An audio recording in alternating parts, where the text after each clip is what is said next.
Okay, hello. Good morning. We greet the amazing audiences and also who we with as the ESP program season lecturer. We are from Group 10, which consists of Laili Masruroh, Mufidatur Rohmah, and I, Violla Eka Fernanda. This good opportunity allow us to dig and to explore questions about ESP. In our presentation, we will convey several points, including the definitions, branches, EAP and EOP, advantages, roles of practitioners, then needs and needs analysis. I will go to the next slide. Okay, ESP, words that may not be familiar with us, especially in terms of language and practice. Let's go digging more about ESP with us. Many definitions are given to ESP. Some people describe ESP as simply as being the teaching of English for any purposes that could be specified. Others, however, are more precise, describing it as the teaching of English used in academic studies or the teaching of English for vocational or professional purposes, or as the teaching of English for non-native speakers of English who learn English on specific purposes. So here we quote three definitions of the expert. First, we have Nunan, 2004 here. He stated that ESP is an important subcomponent in language teaching, including approaches to curriculum development, materials design, pedagogy, testing, and research. And then, in line with Noonan definition, we have Hutchinson and Waters from 1987 here. So, they basically state that ESP is an approach to language teaching in which all the decisions as to the content and method are based on the learner's reason in learning. Talking about the reason of learning, we will talk about it later related to the needs analysis. So, next we have the definition from Home, 1996. So, he basically states that ESP is specialized process of general English that binds one part of the language to another. I can say that Holmes spotlight the definition of ESP as the branch, as a special branch of general English. Now, if you notice from the three definitions, although they define ESP with their respective language and terms, we can draw the same thread from the three definitions. ESP is something special, a specific part of general English that is learned based on the learner's reason in learning. Next, an interesting part will be explained by my partner. My partner, time is yours. Thank you, Viola. And so, what are the differences between EAP and EOP? EAP here is a branch of ESP in that the teaching content is matched to the requirements of the learners. But EOP is a branch of ESP and covers situation in which learners are studying English for work-related setting.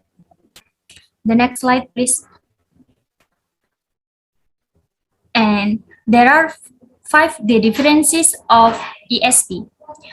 The first one is the focus of EAP. The teaching and learner focus resemble learners' need in the academic scope. However, for EOP, students are learning English for the occupational scope or work-related learning and teaching process. And then the teaching areas.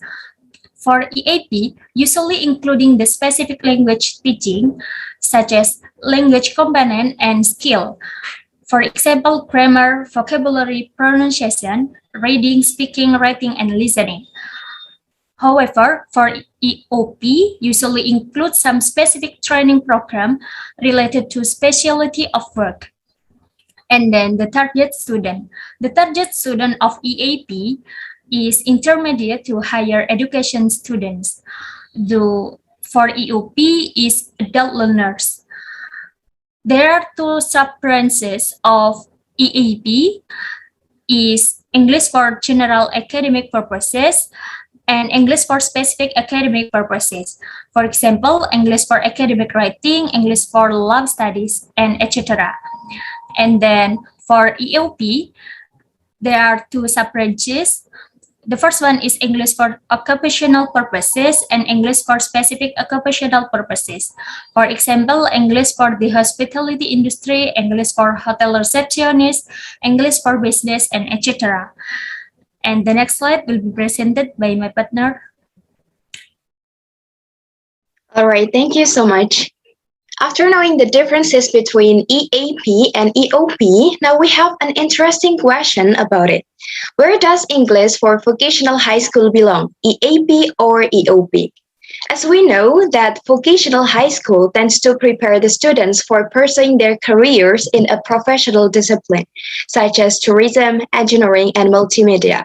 So English used here will belong to EOP because they are expected to communicate effectively to cover their needs in work.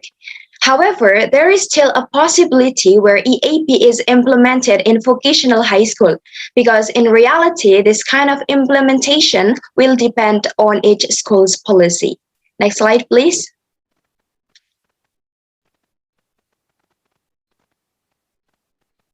All right. Now, here are the advantages of ESP. The first one is according to Bernard and Zimek, 2003. The benefit of ESP is that the course will have a clear goal because it only covers a smaller range of topics compared to general English courses, because all the materials included here will be based on students' needs analysis. And the second one is according to Dudley Evans and Sejan, 1998. So the merit of ESP is that students will be prepared to communicate effectively within the task provided by their study or work circumstances. So the students will achieve such effective communication in accordance with their study or work-related settings in this course. And the next explanation will be delivered by Laili. Time is yours. Thank you, Mufida. As you can see on the screen, there are 5 roles of ESP practitioners. The first one is, as a teacher, teachers have a role in building appropriate opportunities during the learning and teaching process.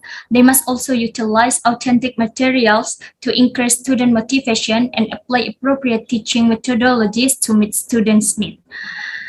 And the second one is, as a collaborator, ESP practitioners should keep in touch with other colleagues in different locations and subject teachers to refresh and renew their teaching awareness and add to a better experience.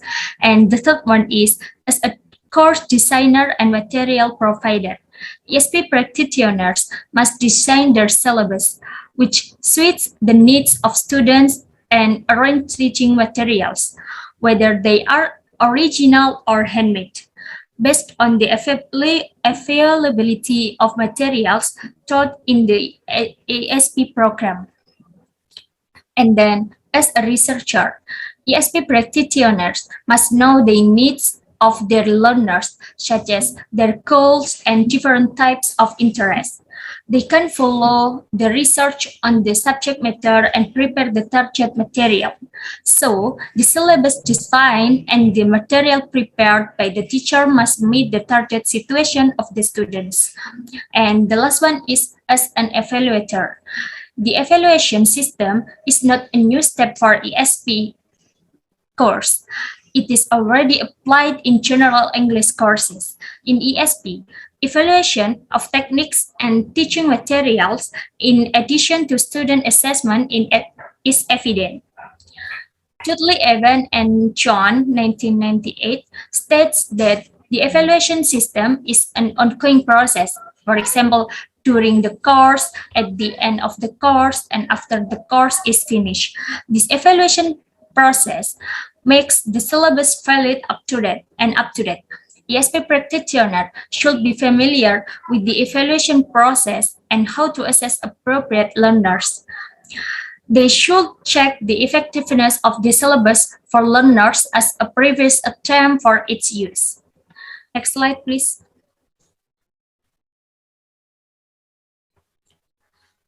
Let's go on the next slide. What is meant by needs? Need represent the purpose of the student's journey in achieving English language goals in ESP, which prioritize students' needs such as language component and skill in their target situation. Therefore, in this case, the teacher plays a role in meeting the needs of students. The next slide will be presented by my partner. All right, thank you. Now let's go to needs analysis. As we know that it's really important in ESP, so that's why we need to know what needs analysis is. Needs analysis is the process of developing a course where the course developers try to identify both language and skills needed by the students, whether in their study areas or vocational or professional workplace.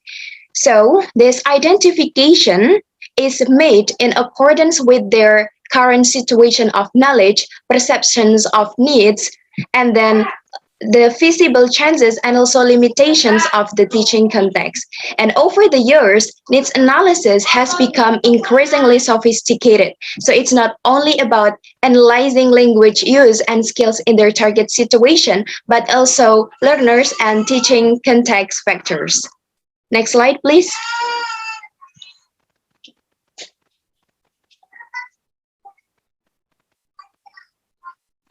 Well, now what is needs analysis for?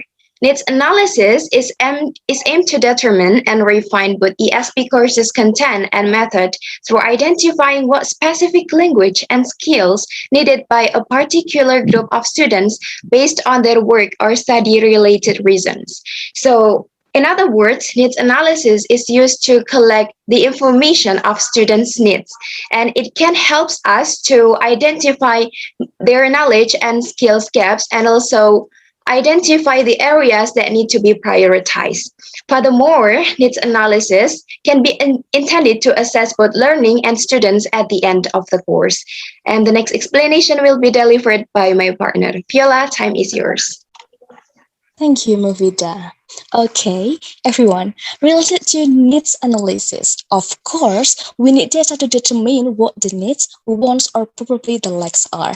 Technique for those in relation to collecting the data and course planning can be ranged on a continuum from formal to informal. Formal techniques include standardized interview and proficiency assessment, while informal techniques include such a thing as classroom observation and self-relating skill for using for learners in evaluating learning activities.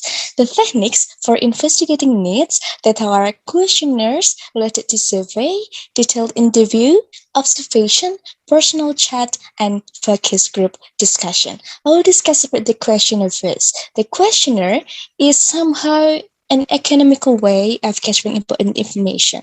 Then, in the interview, the interviewer has the control throughout the interview. It is a procedure designed to obtain information from a person through oral responses to oral inquiries. For classroom observation, you can make an observation sheet or observation checklist, and based on our opinion, we think that this technique is quite effective and efficient for the observer. Then, in the working group, students are encouraged to do needs assessment working group to know more what exactly their necessities, expectations, and lacks are. Then, it is quite interesting. Actually, personal chat is also known as detailed interview, but it can be conducted via phone, online, or any two-way communication platform. Lastly, it is about focus group discussion, or we can call it as FGD, where the teachers act as the facilitator. Students from the same background, experiences, or topic of interest are gathered to discuss about their needs and their wants. Okay, so everyone, unexpectedly, we are at the end of our presentation today. Thank you for watching this video and listening to the end. If you're interested, you can download our slides by clicking The link in the description box below. Stay safe, stay healthy, sending good vibes from here. Thank you.